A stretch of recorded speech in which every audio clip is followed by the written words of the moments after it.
Hello, everybody. Welcome to Automating Success. I'm your host, Joe Langton. Today, I have Brent on the show, and Brent, very interesting person. He served in our military. He's got a great story, and as always, he loves automation as much as I do. Brent, why don't you go ahead and just give a quick introduction on yourself, and we'll get into the show. Yeah, you bet. Thanks for having me today, obviously, Joe, and all of your listeners and viewers out there. So, yeah, I'm Brent Wadas. I've been in various industries for years of my life. My mother is an advertising executive and still is. She will probably die in her office, and that's okay. She's great at it. And then my father is just recently retired gastroenterologist. But they raised me to think entrepreneurially about just about everything you can do. So, how do you create jobs? How do you create value? Started out in the financial industry. From there, parlayed that into a SaaS company. Basically, had a web-based CRM that I got to work with, and it was fantastic, fun times. After a few years of doing that, did some political consulting, did kind of the dream gig, I guess, which was after the towers fell. I had told everyone I knew, I'm going to go join the army. And then you kind of get into business, and you start making money, and you have a family, and things get kind of easy. And after we had a good exit, my wife just reminded me, hey, perhaps it's about time we go live that dream again. So we fired it up, went and spent about a decade in special operations, had a great time with literally the smartest and bravest individuals I've ever met in my life. Around 2018, had a couple of devastating injuries downrange that caused me to have to get out of the uniform. I was doing consulting when my cousin's husband, who is Barrett Ames, came to me with an idea that I could not resist. He's been in robotics and automation his whole career, and just finally said, hey, man, I think I might have unlocked this whole housing and automation thing you keep kvetching about. Let's talk. And he did, and we did. And here we are today with Colin Devine, our other co-founder. We've built up a little company over the last few years and are now working on AI-based solutions with computer vision for off-the-shelf robotics and custom hardware. So it's kind of a 30,000 foot, quick and dirty and easy. Well, you made it sound very easy, and I want to first thank you for your service. I'm always very honored when I have anyone on the show that has served and given part of their life for the freedoms that many of us take for granted. So I appreciate that more than you know. Thank you for the paycheck. I just got to jump out of planes and ride cool vehicles the whole time. So maybe service is a funny word, but yeah. It's still, you did something a lot of people don't do. And I think it deserves a thank you from someone like myself who did not. So, you know, I always wonder to myself, as someone that's in automation, outdoor automation, what's keeping robotics from just being not only universally adopted, but just accepted in general? Do you have some thoughts on that? Oh, so many. There are so many layers to what you're saying there, and especially with outdoor automation, I think as you've probably seen, going from like the earliest Mobots, let's go with, just kind of being this thing that is out there that sort of kind of does a good job, but also had a huge barrier to entry with cost, huge barrier to entry with understanding. The cost of robotics in general for decades has been astronomical. And then the psychology of automation, whether that's robotic, computer, et cetera, has always had this bit of a tension with the general work population. A great example I like to give is the ATM. We all use, or we used to, when we used cash. So for your younger listeners, look up cash. It's on the internet somewhere. So when we had cash, you'd go to an ATM, right? But before that, what would you do? You'd go to the banker. You'd say, hey, I want to deposit or withdraw this much money. You'd fill out your little form. They'd give you your cash. That was fine. Except they kept that banker at a level where he is basically just giving you money in exchange for a piece of paper that he then verifies with your identity and moves on. Whereas with the ATM, it was a revolution. But at first, the entirety of the banking institution said, no, this computer will steal jobs from the bankers and tellers that give us our cash. And what actually happened was it totally leveled up the ability of the banker to go from just someone that hands me my cash, someone that can sell me a mortgage, someone that can sell me insurance, someone that can bring me into that infrastructure of banking in a way that was not possible before, because we were wasting time with him counting out 20s. So for mainstream automation, they took our jobs argument, still comes up to this day. And the best argument against that I've seen so far, I was in a tribal council for a local Native American tribe out here in North Carolina. And we were talking about bringing in some robotic systems to help them build more homes for their people. And this tribal chief just looked at his main home builder of this whole entire tribe and just goes, won't this take jobs? And the home builder just lost it, slammed his huge hand down on the table, and just goes, what jobs? You have people from my work site. You send them my way. He was angry. And that was all the validation I needed. We don't have enough people doing the dirty, the dangerous, the duplicatable jobs that we need them to do. And so I think now we're at a bit of a tipping point where people are realizing, hey, being on a roof line in 28-degree weather on a windy day in Colorado is not that much fun. Perhaps we need to rethink the way that we do these things so we don't lose 10 times more people on construction sites than we did in the height of the war in Afghanistan every year, because those are real statistics, and that's scary. First of all, Brent, I have to tell you that your passion, I can feel it through the screen. And that's important to me because I'm a very passionate person myself. So I'm super happy to see how passionate you are. And your analogy with the ATM and the bank is great. And I'm going to reuse it because I usually am speaking from a side of like outdoor automation with grass cutting and saying, okay, people that cut grass hit a grass ceiling. But the reality is, if you don't cut grass, you don't understand what I'm even talking about. What you just said, every person that is in this country that could listen to the show has to understand what you just said. And I think that most people don't even realize how much automation they use in their daily life anyways. I always say to people, like, you use a washing machine, automation. Use a dishwasher, automation. Yep. Use a dryer, automation. There's so many things they already use, and they forget the fact that those appliances need repair people. Those appliances need someone to make them on an assembly line, and there needs to be automation probably on the line to assemble them. There's so many people that miss it. So I love that I asked that question and you answered it how you did, because it was perfect. So what do you think, like, what are some advancements that you believe are needed in technology to increase the potential for robotics in construction? Well, a few things. One, we're just starting to see, at least on my side of the fence, a little bit of the movement towards vision-based systems, the laser analytics, the ability to measure things that are in different types of varieties that typically robots haven't worked well with in the past. So for us, we build basic dimensional lumber, your 2x4s, your 2x6s, et cetera. Those are the types of walls and framing sets that we're building. Most robots in history of the construction industry anyway, have been using light gauge steel or materials that are straight and exact. Most of the systems that are out there are using European lumber, typically Swedish lumber, that is very straight, very true, and would be incredibly expensive for the United States market, and to the point where it doesn't make any sense. You cannot build an affordable home and make a profit as a builder or developer with the type of lumber that is required for the automated systems that are available today.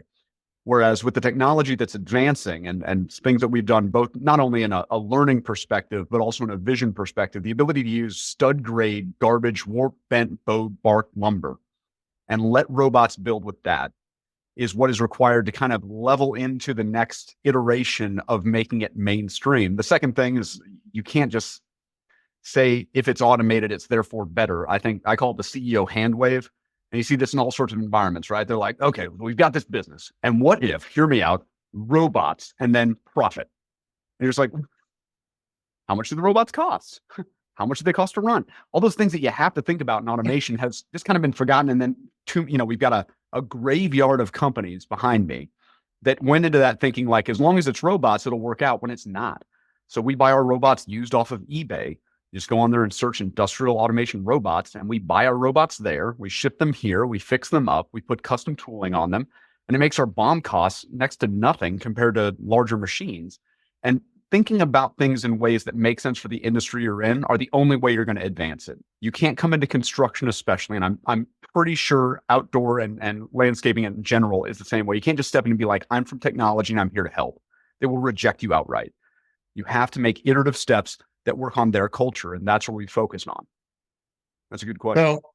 So, yes, it did, but I laughed because I am a CEO, but your CEO hand wave kind of made me laugh, because maybe I need to retitle myself, because one of the reasons. So for me, I put robots into a subscription or service model so that I bake in the cost to maintain, the cost to have a human being do a reset. Like, so it's amazing. I must just be a very multi-talented leader, because I don't just the hand wave, but when you layer it all properly and do like even what you've done and say, okay, there's all sorts of equipment out there that we can bring in, retool, surround with our software, whatever you're doing and then put it back in the market. That's the kind of stuff that our country is really fueled by that no one actually thinks about. And you brought up the fact that you can't just say, I'm from tech and I'm going to help you, because those people never understand the space they're trying to automate. That's Very the true. biggest thing that I find is all these. And by the way, it's the reason I have the show is to merge engineering minds to end user minds. So we actually start making automation that matters instead of just making a robot that wins an award in some sort of a show, but it has no purpose. Yep. Yep. And, in the Army, we'd call it the good idea fairy, where just some general officer would come down from on high and like, I have this idea. And it's going to be millions of hours of work across a staff of, hundreds at the Pentagon to spin up a report that will tell us it's completely infeasible or will not work someday, but we're going to spend hundreds of millions of taxpayer dollars in the process of learning. In the tech world, it's not dissimilar in that someone comes down and says, I have this idea, and suddenly it's a solution in search of a problem rather than just talking to the end user and saying, how can I help? What do you need? How do you make money? And where do you find gaps in that process? And once you do that, there are a lot of brilliant people out there that can start to do things. And Y Combinator, we did the incubator in winter of 21. They have a phrase that, it seems so simple, but man, it cannot be understated. Make something people want. That simple. It seems basic to guys like you and I, I'm sure, but you'd be surprised how many very, very intelligent PhDs I've spoken with that are just looking for a problem for this cool whiz-bang solution they've built that is completely infeasible in the open market. Yeah, totally. So we all know I have opinions on why we have a labor crisis as it is, but, how do you think our labor shortage, I don't know if I want to call it crisis or shortage, it's probably pretty much to a crisis. Last thing I heard, in the construction industry, 7 people are retiring for every 1 coming in. I don't know if you have seen that same type of metric, but how do you see the technology taking care of that problem? Well, in a couple of ways. One, it's got the short-term fix. The quicker that we can get more technology out into the mass market, the quicker we'll be able to kind of close that gap down a little bit. And I don't think we're to the point where we can just all step in and say, robots will fix this now. It's still going to be a lag. There's still going to be a gap there, and there's still going to be a shortage that is creating a bit of a crisis. We're seeing in a supply issue, especially with rates the way they are right now. But I do also see a long-term play, and this is something that we're very intentional about, and that's helping the rising generations, and I'm talking down to like middle schoolers, understand that we're not only making the trades cool again, but we're doing it with robotics. So instead of saying, I'm a carpenter or I'm a plumber, I am an electrician, you also get to say, and I work with robots, which to us is a sexy factor that we've noticed this rising generation is turning to in mass.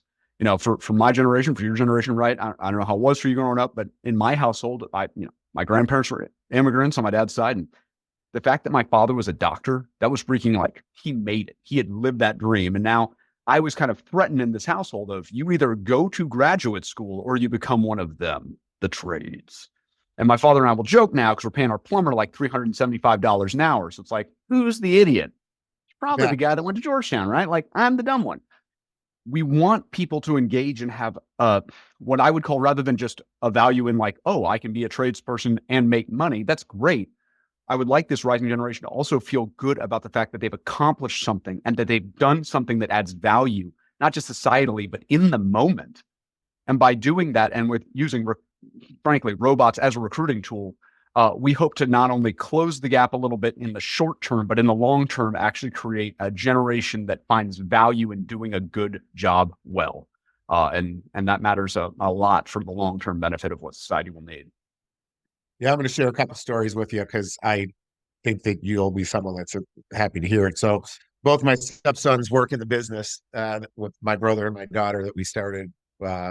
And when they were cutting grass at Langton Group, which is another company I had, when family would ask them, what are you doing with Joe? They'd be like, we're cutting grass. And they'd always have to be like, wait, what are you doing? Like, I cut grass. They never wanted to say that they were on a maintenance crew, right? And then, and here's where I had a real aha moment, 2017, when they started doing robots. When their uncle asked them what they're doing now, they're like, oh, we're robotic technicians. And they just talked about it. talked Yep. and talked and Yep. talked and talked. They were not embarrassed about what they did. Okay. Not at all. So that I knew right away, I'm going to be able to find people. Okay. Second thing that I realized was the first time I had a Bluetooth connected to one of my robots and I was having issues, a younger person, I don't remember if it was my daughter or one of just the people who work with us, but they grabbed the tablet, cleared off something I had already been connected to and reconnected. My point is, we all forget in our generation that the people we're needing to hire now, they have had something in their, a tablet, a phone in their hands since they were like 10 years old and now Yep. 5 years old. I go to Yep. restaurants and kids have them just to keep them quiet. But and a lot of people look at that as, oh, that's the problem. But really knowing what's coming, it's good. They're already being prepared for the future. Yes. So I think you hit it on the head, and I wanted to share that because Appreciate I that. see it every day. We did an Indeed post for landscape laborers. We had 9 applicants in a week. I did a post for robotic solutions expert. I had 39 in a day. Yep. Just like that. It's Just like that, that. and for anybody listening that wonders, like that's what it is. People, it's not taking jobs, it's jobs people want. Jobs, people want jobs in this space. And then not to mention, Brent, I don't know if you've gotten into this and we might come into it a little bit later on, but when you look at how many, okay, if you're a carpenter, you swing a hammer your whole life. 10 years later, your elbow hurts. Okay. How many workman's comp injuries, how many physical therapy scenarios tradespeople get themselves into in the future? All all of this helps. I mean, right? So have you started to do Yes. that, analyze? It creates a, well, there's, just simple financial metrics you can look at as far as those insurance rates over time. We're starting to see the word crisis get thrown around for like the housing insurance crisis with regards to floodplains, with fire zones in California. We're going to be seeing the same thing in workman's comp. And the issue is whereas we saw that in the 80s and 90s with doctors having malpractice insurance rates go through the roof. No, the flip side is they kept on getting paid higher. So they were set. The issue that companies are going to have in the trades is you can't just raise rates to astronomical fees that the government will eventually pay for you just because your insurance rates to maintain those work people are beyond what your profit scope looks like. And so by eliminating the injuries that can come from, not just short-term, but long-term damage in doing repeatable tasks over and over again, especially in, carpentry, construction, landscaping, et cetera, we're able to eliminate a lot of that risk that insurance companies have to hold and carry and then pass on, obviously, to the buyer side to create a better financial outlook for everyone involved, frankly, not to mention the most important fact, which is the quality of life of the individual that is being insured. They actually get to walk when they're 55. They actually get to pick up their grandchildren. It's a big deal that people forget. The life after can be misery in general. Correct. So, you know, are there anything else? Do you have any other things that you think that we can do to increase participation in the trades? I mean, you brought up like even getting with like eighth graders, like now, like, so are you guys trying to get into any like training school type Yeah, so we situations? we started working with like robotics clubs is obviously an easy one at the elementary school and junior high level. And then when we're speaking with science teachers, STEM teachers, we also inculcate a little bit of what the trades look like in those regards. Because for us, the trades are becoming more and more advanced. You and I could probably just work on my old square body Chevy outside right now and probably fix that engine up nice. But if someone parks their, 2024 SL600 from Mercedes, I'm probably not allowed to touch the hood. It's a different level that people are going to need to understand. I think HVAC systems, electrical systems, carpentry systems are going to be the same way. And so by teaching the youth, especially now, like as very young students, before they are inculcated into the cult of, social media marketer laziness nonsense, that they can understand what a good, hard job can look like as far as joy and personal satisfaction goes, the better off we're going to be. And yeah, that has to start younger and younger before, as you said, those 5-year-olds tablets, they're already being inculcated in another direction.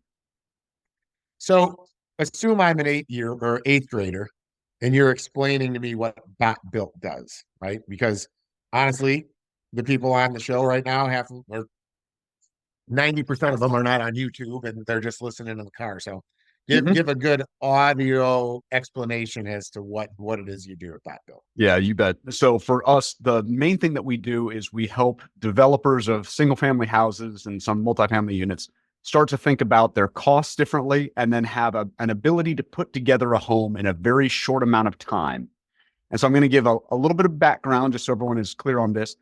In building of a home, framing is what I call the long pole in the tent. It is kind of the linchpin to everything. Your framing will set up every other trade because that framing of the 2x4s and 2x6s and 2x8s, all those sticks, the window framing, the roofing, that all develops what would call basically the shell of the home to allow the plumbers, the electricians, the finish carpenters, all the countertops, the cabinets, all those people go in after that. And so what we have in this situation, especially in this country, is a crisis of labor on the framing side, especially. So if your framing is delayed in any way, shape, or form, let's say you've got 5 framers working on a job and they plan to be done with your home getting framed in about 2 weeks. If they miss that deadline and your plumber and electrician are supposed to come in on that 3rd week, and you call that plumber and electrician and say, hey, can you actually reschedule to the 4th week? They might just tell you no. And I'm saying all of this because now all of a sudden, they might say, I can come on that 8th week. And now you've got a huge delay. And you're still waiting on inspections from the city, county, or the local municipality, whatever it might be. And now you've got all these delays stacking up and all of these tradespeople just waiting to come in and do what's next. All because framing is there, which already makes up about 40% of your materials and labor without accounting for all the delays that go into effect. And suddenly we find ourselves where we are today, where a single family home with a mid-sized builder that doesn't have access to all the labor they want can take over a year to finish, which obviously someone's paying that interest fee on the land, and that interest fee has gone way up lately. And so what we did at BotBuilt is we decided to take on an automated approach to wall panels. That is, wall panels are nothing new. People have been building wall panels, shipping them to the job site. And what it allows you to do is the walls are all put together, if done properly, in the way that we do it, is it's a little bit like, and I don't want to oversimplify it, putting together an IKEA home. All of the panels are numbered 1 through 50. 1 connects to 2, 2 connects to 3, 3 connects to 4, so on and so forth. And 3 people on a job site can put all of those panels together to build a 2,000 square foot home in just a couple of hours. So if you say I'm having my plumber come on day 3 and our panels are at your job site on day 1, you know that plumber is getting in there on day 3. There is no mystery about that. Now, the way that we go about that is very advanced. So to get to that easy and simple point, we take on one thing, a cultural bind to the industry itself, is that every builder has access to a blueprint. So we've all seen blueprints before, right? They're typically in PDF format, so an electronic blueprint. They're also typically hot garbage. So the stairs will be mathematically going through the floors, like nothing really makes sense. So we've developed a system that will take that PDF in, scan it into our system, and in a matter of minutes, we'll produce a product that does a couple of things. 1, it allows the person operating the computer to look at it and just verify that everything is correct. 2, it creates a 3D model of what that frame would actually look like. I'm talking every stud, every top plate, every bottom plate, every window, every door frame, every piece of sheathing on the outside, and every nail. And then from that 3-dimensional model, it turns that into a panel book. And I know my marketing is on point here. It's a book of panels. So it's just something that the builder or developer can go like, yep, that's my window schedule. Yep, that's my door schedule. Perfect. And then that goes to a different system, which sends to our robots. Our robots have specialized tooling that we've developed. It all has a camera system on each tool. They can pick up from a regular dimensional lumber bunk, a pressure treated bunk over here for the exterior facing and actual weather treated panels there, the sheathing bunk, the header bunk. It can pick it up, cut it to an exact size, put it on the table, bring it all to the square, and start building those panels marked and appropriately labeled to be shipped out directly to the job site. And so on one truck bed, you've got your house worth of panels. They can be loaded off very easily. And like I said, instead of having a team of 5 to 10, you can just have 3 people up there nailing them all together and get your framing done. The stack that allows us to do that is twofold. There's one stack of learning that goes for the 2D to 3D modeling. Then there's another stack that allows us to go from the 3D model and panel book over to the actual robotic code, and the robots chart their own path. So as they're looking at that lumber, they're making on-the-fly decisions as to how to build that panel based on what is available to them in those resources. We're not having to feed it this expensive, perfect imported, Swedish lumber. We're just using what you would typically see on the job site, and it's being manipulated using tools that would basically actuate like a human being would on that job site for much less. They run at about $1.40 an hour and a much better, more precise product because it's QA/QC'd with vision precision on a robotic arm. So that's kind of the quick and dirty version of how we actually do what we do. That's what we're working on. So are there any you guys have any YouTube videos or any videos people can go to and find? And if so, how do they find them? Because I am one of those people that want to see this actually happen. There are a couple. You can see our Gen 1 robots on our website right now. And we will be putting up, hopefully very soon, some of our Gen 2 and Gen 3 stuff. We're just waiting on the shout out to the U.S. Patent Office. Anytime you want to return to the office would be great. Because as soon as you are done doing your thing, I can start putting my Gen 2, Gen 3s up there. So we filed a lot of patents on a lot of the tooling systems, basically a lot of the camera systems there. It's a very unique way that we go about it. But for the Gen 1, that's available on our website. And then we're going to be publishing to our YouTube channel the Gen 2 and Gen 3 shortly. But www.botbuilt.com is the easiest way to see how we're doing things present day. And by present day, I mean about 2 years ago. So. Awesome. Well, I'm sure even the stuff that you're doing 2 years ago is going to blow people's minds. So it'll give us something to wait for the new stuff. Fun. So thanks for that explanation, because it helps me know and or understand. I suppose the only question that came from that explanation is, okay, so you make all the walls and the panels. How do you get them shipped out to the job site to get them unloaded in the proper fashion? Like, I think to myself, if I have a panel C and C needs to be after B, but C is way back on the truck. So do you guys have a way that you deal with that also in the shipping? Like, explain that for anybody wondering. Yeah, the shipping is pretty straightforward. We've been very blessed. We had the CEO of JB Hunt, John Roberts III, on our board of advisors fairly early on. And he brought in his experts to build out a logistics plan that makes sense, because logistics will crush any company that's not thinking about it ahead of the curve. For us in particular, we think about how those panels will be distributed on a job site and then pack them accordingly. So obviously we pack them for safety and shipment, but we're also packing to know that if just think of a top-down view on a 2,000 square foot home, right? It's going to have some iterations there. We kind of zone that out. So zone 1, zone 2, zone 3, zone 4. So that stack of panels is typically for that zone. So the guys aren't, wandering the job site aimlessly, wondering where panel 2.7 is when I had 2.6 and this thing, Yeah, you want to be very deliberate about that, because if you're not, the adoption rates are going to be low. Framers love what we do. They love the fact that it's much easier. They can build 2 homes in a day, which is huge for them, especially financially. But they're not going to love you as much if they've spent half of their day just looking for that missing Lego piece in a stack of 200-pound panels. That's not as much fun as they'd like to have.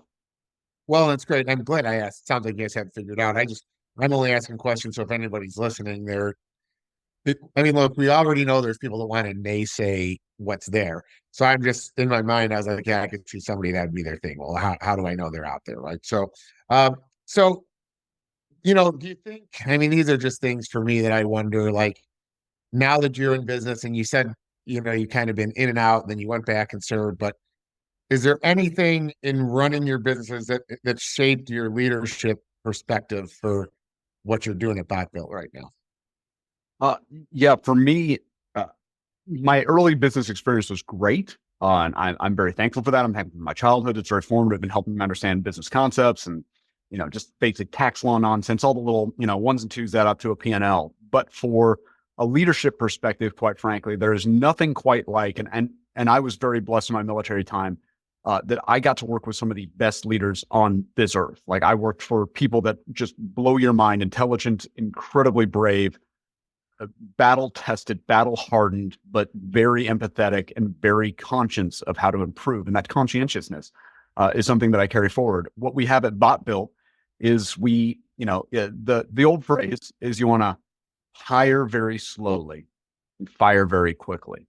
We are very deliberate in who we bring on.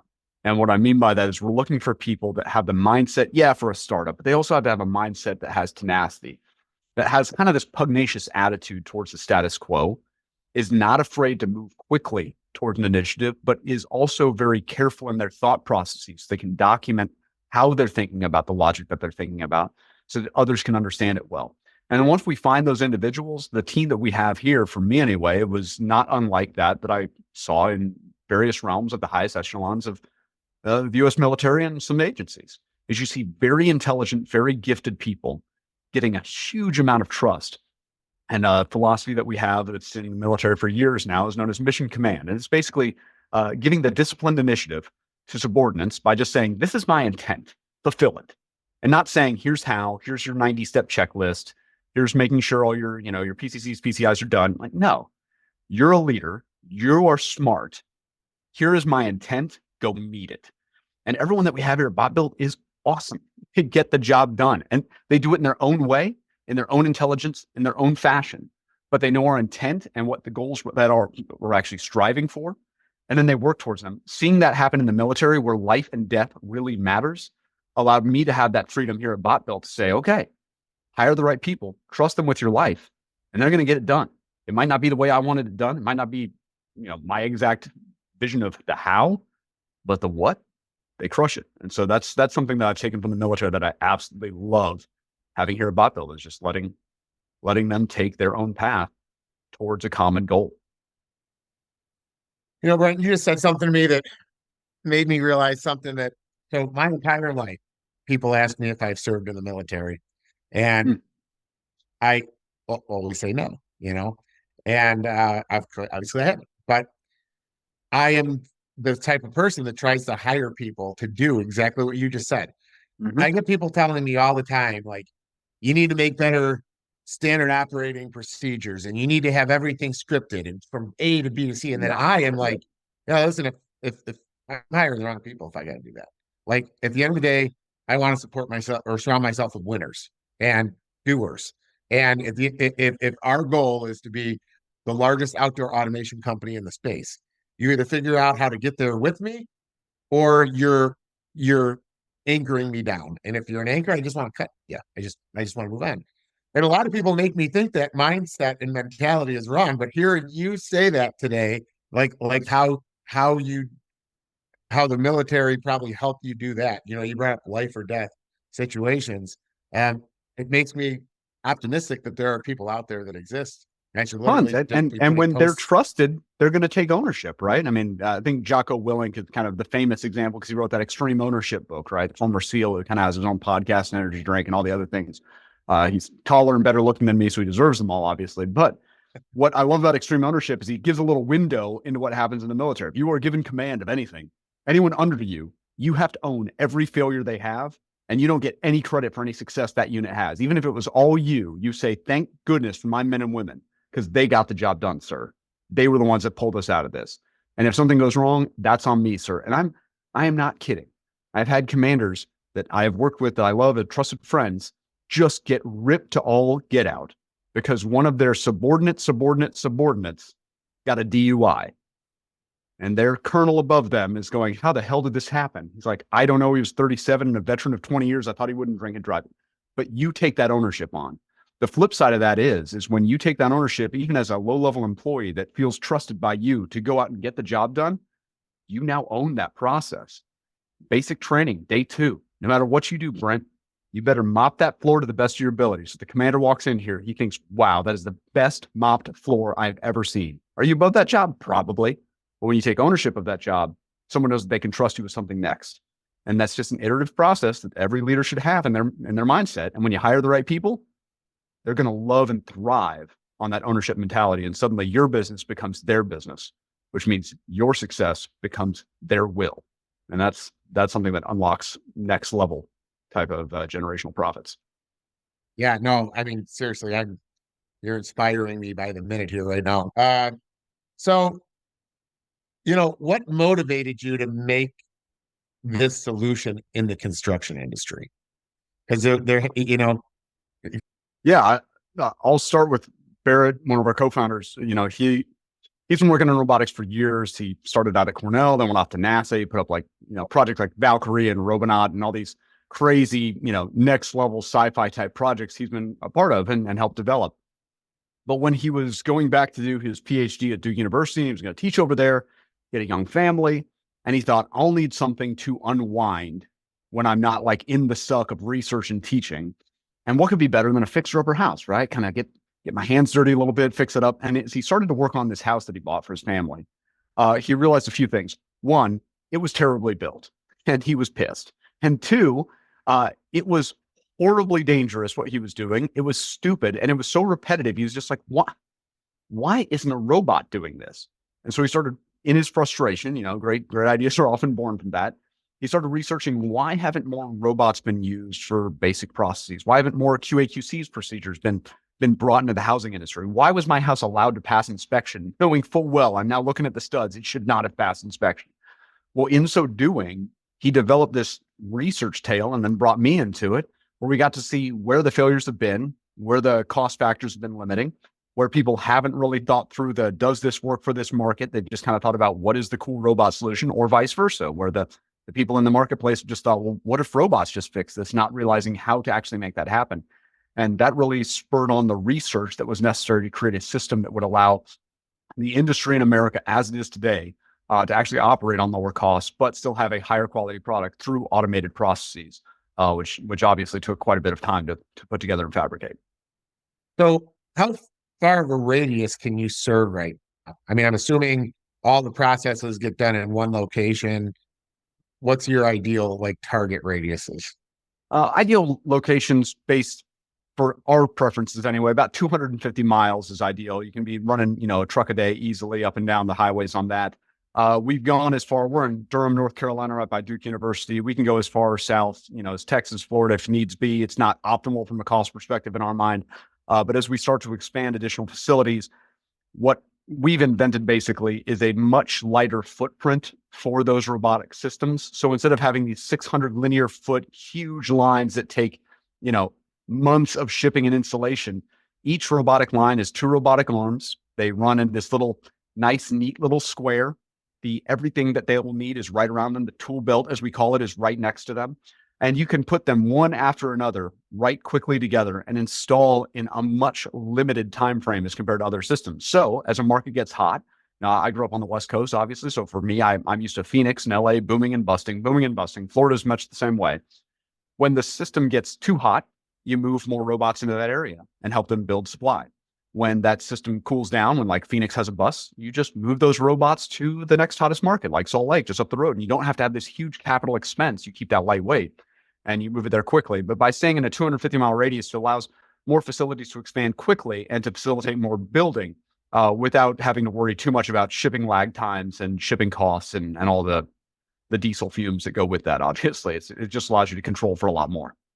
Yeah. So I mean, when you picked your first market, is it just happens to be where you currently live, or was it because the housing market's hot there? Explain how you pick the markets you're moving into. A few reasons. One, the housing market in the Raleigh-Durham area is red hot. Everything right down to Pinehurst, North Carolina is just exploding. You cannot build fast enough, period. 2, just in general, North Carolina has been exploding from a family growth perspective, but a big part of that has been the Raleigh-Durham area.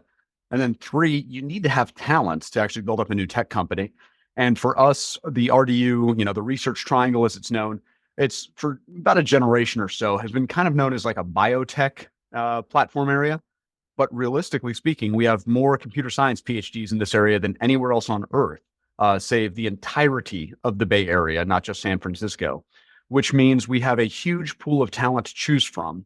And we have individuals that understand the value of housing because it's frankly just much cheaper to live here than it is on the West Coast or up in the Northeast. So we've created an environment where our employees can have, a good work-life balance. They can have, beautiful outdoor scenery. And frankly, it's just got all the talent that we would possibly need to expand rapidly from a technological perspective. Awesome.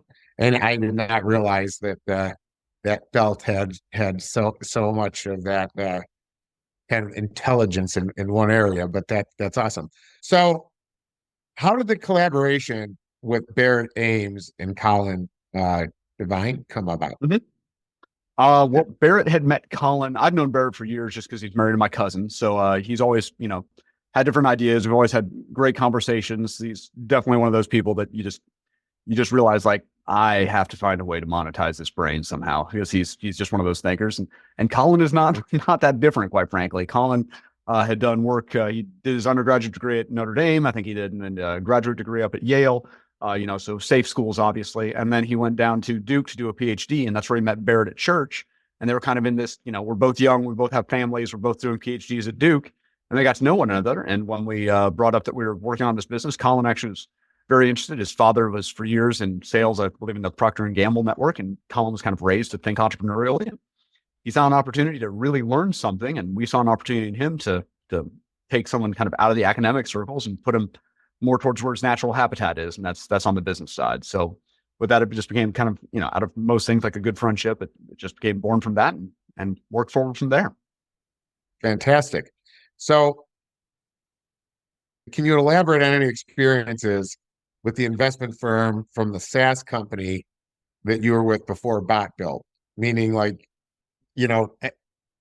obviously raising money and kind of building everything. And there any kind of ties or collaborations you took from that?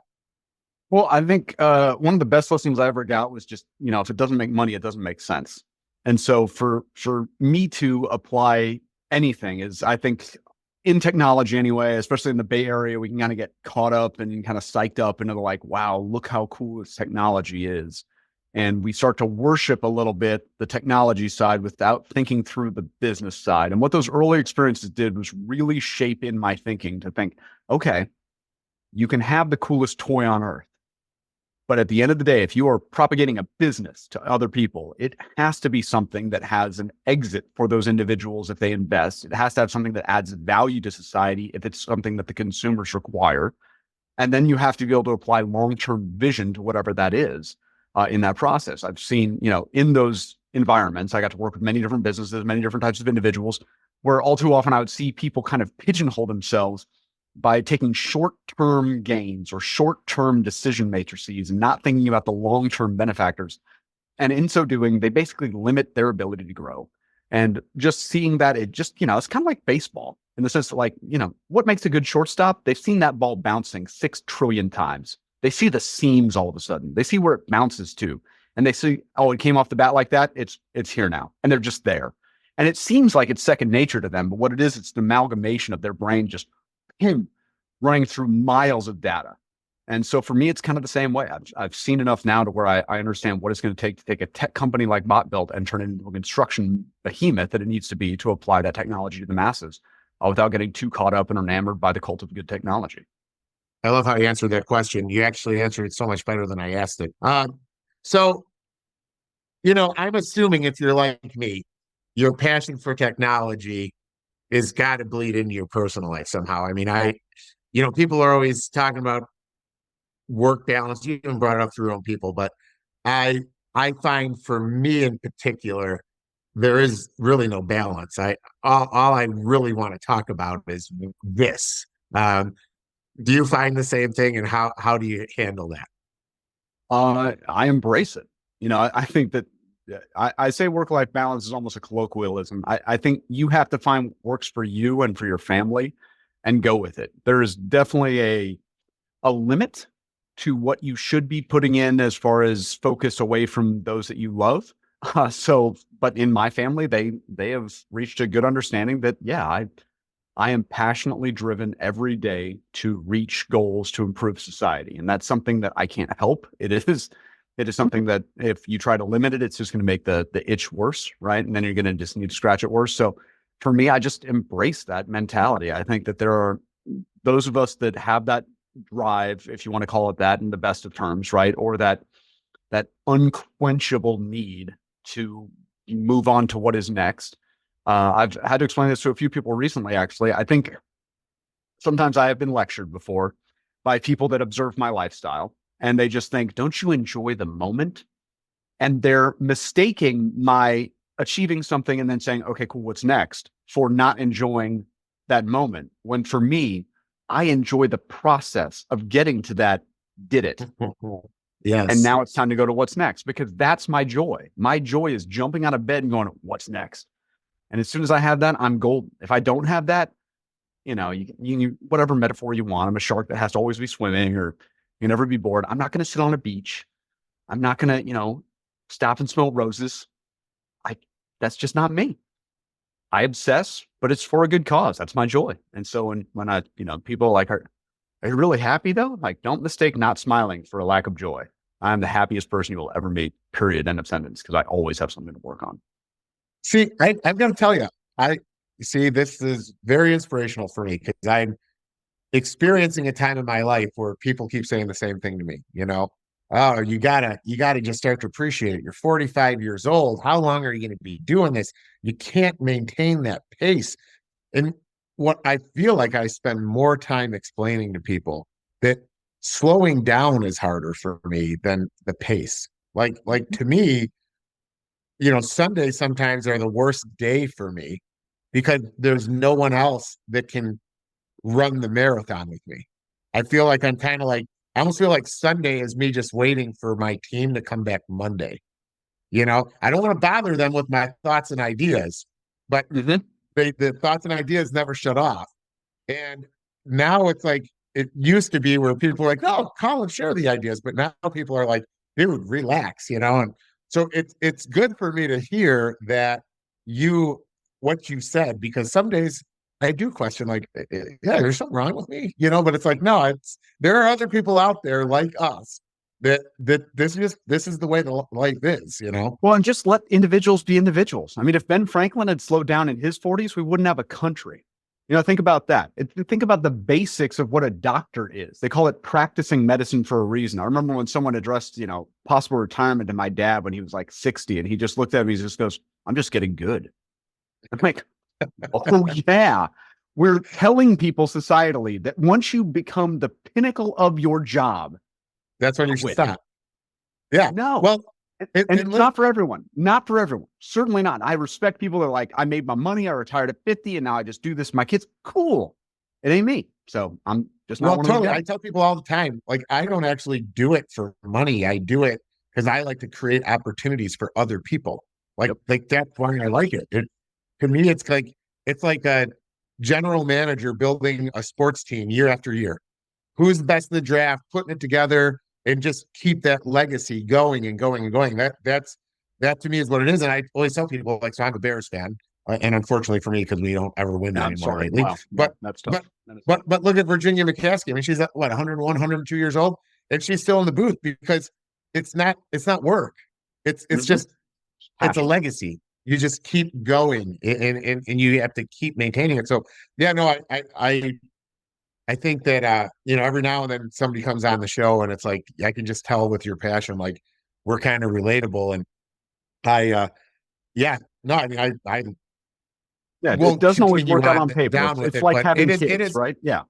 yeah. I mean, it's amazing how many people look and they're like, dude, you gotta relax. Even my own brother, I mean, he owns a business with me, and he's like, why can't you just be content? And it's like, because that's the difference between like a regional VP and someone that wants to be national. Like and once I become national, I'll probably want to go international, if that could happen. Um, so where do you see your BotBuilt going in the coming years?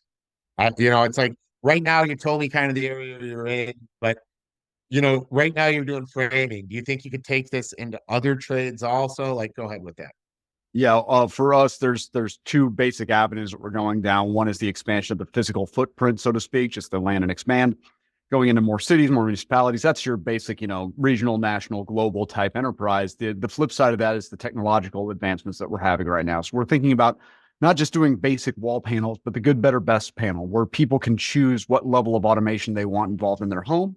They can be thinking about their insulation, their plumbing, their wiring, all done by robots ahead of time. It makes the trades on the job site much easier.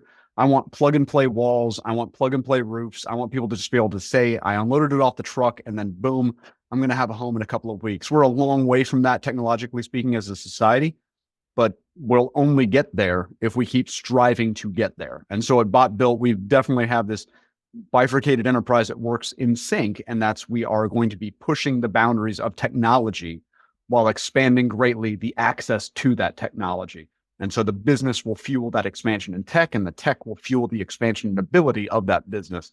And keeping those things in sync is what drives us. So do you find that you have it easier with permitting with what you're doing because it is so pre-planned and thought out? No, not yet. It's because we are building in the way that we are, it looks no different to the inspector. So they just see it as golden. Where we see the future going, though, is we can hand a homeowner right now their instruction manual for their house framing. They can look, and instead of measuring to hang a picture, they can just be like, oh, that stud should be X number of inches from that wall. Boom, boom, and found it. Good, right? They can know where everything is, how it was built. that's where we expect the future to go, and that's where we expect, and surprise, I think that governments will lag on this one a bit, but we expect inspectors to hold the industry to a higher standard, saying, I need to see how this home was put together. I was just over in Europe recently on a tour with the SBCA, that's the Structural Building Components Association. We were visiting some European factories. The European factories, they're building to a spec that we were visiting anyway, that is so outlandish. Like these would be billion-dollar homes in the US, right? We're talking 16-inch thick walls, incredible, precision. The wood was unreal, perfect. And every European person there was just trying to find a way to nicely tell us that our standards are so unsafe, they would never live in an American home, but they're so polite about it, right? They're like, your standards are what we would consider not something that we could currently do here based on the regulatory environment. And what they're saying is, your inspectors are hot garbage. The homes that you're building are spit and toothpicks. We need to improve that greatly. And that's at BotBuilt, what we're looking to do is make sure that when you're in a home, it was built structurally sound, inspectable to a T, and that you know everything behind it because you had the instruction manual to show you exactly how that home was put together. Fantastic. Yeah, you can off this, you can check out. I built a Hobbit house. So it's kind of not like what you're doing, but it was like panels, fiberglass panels. And I asked the inspection question because I had researched it all before I built it and was like, oh my gosh, I mean, earthquake proof, wind proof, hail proof. There's all this stuff from the insurance institutes saying that all this stuff's good. And when I tried to build it up in Door County, Wisconsin, they were just kind of like, oh, this is not even permittable. And this then I'm like, there's 110 pages of load calculations that would prove that this is like the strongest house you will have in Door County. And it surprised me because inspectors in our country are they want to look at what they're used to looking at. So you brought up a perfect thing. By the time our stuff is built, it looks like what they're used to. But knowing all the processes that you just explained you have in place, you could virtually guarantee, unless a tradesman comes and starts hacking the studs out to put their plumbing or conduit in, but that a load bearing wall will truly be load bearing. Bingo. So yeah, I mean, I think that our country and our government regulatory systems in general need to catch up to the technology that's there, so that it's easier for the people doing it better, not harder. Because that's what I found. I was doing it better, and in turn, it became harder for me. Yep, that's exactly it. That is exactly it. Yeah, the government should not be a punishment tactic. Yeah. Yes. So, I'm pretty much at the point where I think you said what BotBuilt's looking to do. I think everybody knows what BotBuilt is. And I always like to just get a little background on the people, get the family included, because, guys like you and I think we do it for the businesses, because the business is almost like a creation in itself. But why don't you tell me about your family, your upbringing? You brought up your dad a couple of times. Kind of tell me about the younger version of you, family-wise, and then tell me about the family you're building yourself. Yeah, I was born into a great family. Just I think we're all a little bit different, but I think everyone would say that about themselves, right? So they raised me in such a way to understand kind of the world around me. I think the term is precocious. So I started reading and writing pretty young and asked a lot of questions about how the world worked and had a lot of different issues. I had a grandfather, my mother's father, who was very involved in my life, and he was a World War II veteran. He had kind of seen it all. He developed this company that worked with agrarian systems, basically, to genetically modify wheat. So he built this wheat seed that would fully fruit at like a foot and a half, brilliant product. And he actually worked with like the USSR and the US government. He bridged like this huge first scientific sharing agreement. When I was a little boy, he saw that I loved computers and I loved technology. And so he thought I should probably take him to some road trips on some farmland with me and teach him, real work, so he doesn't just turn into one of those nerds, which, he was big on. And he was the first person to explain homelessness to me, because I saw it driving through El Paso via Arizona, going to El Paso, going up to Amarillo, Texas. And I remember seeing homeless people out there for the first time. I was probably 4 years old. And I asked my grandfather what that was. He said, well, those are homeless encampments. And I said, what does that mean? So he told me, well, they don't have a home, so they camp there by the highway and underneath the bridge there. and it just broke me, like literally physically broke me. And it made it so that I could not rationalize why, to me, my granddaddy was rich. Like, we're in his Cadillac, beautiful 70s Cadillac, brown on brown, obviously. He's got 2 fridges. He's got the garage fridge. That's how you know he's wealthy, right? Yeah. And yet I'm looking at people, even with kids there, that cannot afford more than a tarp over 2 spikes to live in. And that to me was completely unsatisfactory. I've seen what socialist and communist governments do around the world. Obviously, being in the army, one of the grand privileges you have is cleaning up those messes after leaders take over that think that they will convince the people that they can give them everything and then can't at the end of the day. So I don't want some government-led garbage solution that just creates this one all-powerful state that decides how you live and breathe. But through basic common sense capitalist procedures, we can actually create more access to housing. And so being a small child seeing that still has great impacts in the way that I think about automation and construction today. The rest of my childhood was pretty awesome, quite frankly. Like, by age 11, I got to work with some friends that were in a band. One of my best friends from Little League, his dad was a very famous musician. And so we got to play in a band for most of my teen years. And that's, just a weird, unique experience that I think has just spoiled me rotten as far as, just lifestyle in general. And then by the time I was 19, I was ready to go into business for myself and kind of make a name, and had a great time from there. And so it was a lot of growing up quickly, but I think if you talk to my parents, they'll say that was intentional. My parents have been very well-meaning and saying that they're not raising kids, they're raising adults. And I've always appreciated that. And me and my siblings and step siblings and foster siblings have all lived kind of that mindset. We're here to be adults, and we're here to better society with whatever it is we do, no matter what that might be. And just get it done. Fantastic. So then I think I saw you have a wife that plays guitar. So tell me about, your upbringing you told me about, but then tell me about your wife, and do you have any kids? My wife doesn't play guitar, but my oldest daughter does, which is good. So we've got 2 kids, 2 daughters. So one just got married, and she and her husband, I believe, are moving down to Boca Raton later this year. Very proud of them. And he's just getting out of the Army himself, actually. He's a paratrooper over there in the 82nd Airborne. And then my youngest daughter is just about to graduate high school. She's fantastic. She's an artist and is quite gifted, actually. I know every parent probably says that, but I'm actually quite critical of kids' art, and she's proven to be the exception there. So that's awesome. And then my wife she's my rock. She's my everything. I met her when I was, I think, 19 years old, and I instantly knew that she was my wife. She did not feel the same way about me, but that's okay. I had to do a little sales trick there. But once together, she is the perfect balance to what I do, and she's driven. She now runs marathons and ultra marathons, and just kind of keeps me my nonsense road warrioring, keeps me somewhat healthy and somewhat alive, and makes it worthwhile at the end of the day or the end of the week to come home to her. That is fantastic. Sounds like you're continuing to sell it because she's still with you. So that's great. So I don't know how somehow I messed up the whole guitar thing. I apologize, but it's all good. At least somebody. You said your daughter, right? So I mean, I don't know. Yeah. There's at least 3 guitars in the room right now with me, so it's probably just seeping through the system here. So yeah, gotcha. So with that, I mean, I think that you have been a fantastic guest. I appreciate that. Would kind of just, I guess my last question would be, do you see BotBuilt as your final benefit to society, or do you think you have other plays? I mean, is there anything?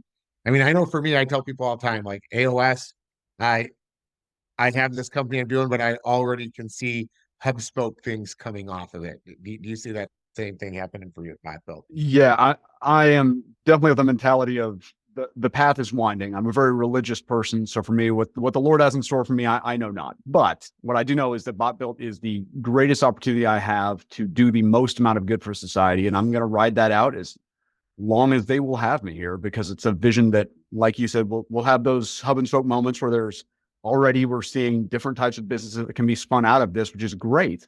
But even if you see what opportunities before you, and this is advice I give to all startup entrepreneurs, especially in the tech sector, you want to have an exit mentality for your investors, find a way to bring them value, find a way to bring them money. That is your job. Obviously, if you're a chairman of a board, your job is to drive shareholder value. Got it. But for me, this is a passion play. And so even if I am looking at those exit opportunities for my investors, this is still something where, to use the dumb sports analogy that totally works here, you want to leave it all on the field, period. End of sentence. And BotBuilt, no matter what happens in the future, will be that business that I get to say, I'll get to look back at that and say, I gave everything I had into building up something that will not just change the way that we build houses, change the way that people are actually homed, but will change the way that we treat one another as humanity, because we're going to have basic housing for every individual that's available for them to have safety, security, and feel like they are part of society, given the ability for robots to help build those homes. So that's something that will just keep going until the good Lord says your time's up on the earth and it's time to go somewhere else. So it sounds like that thing you saw when you were 4.5 years old in Phoenix really rung a bell. Never left. Not once. It affected my military career. It affected everything I've done since. And I'm blessed, thankfully, to be in a position where I can do something about it finally. So it's a good thing. Well, fantastic. I don't think we could end the show any better than how you just ended it.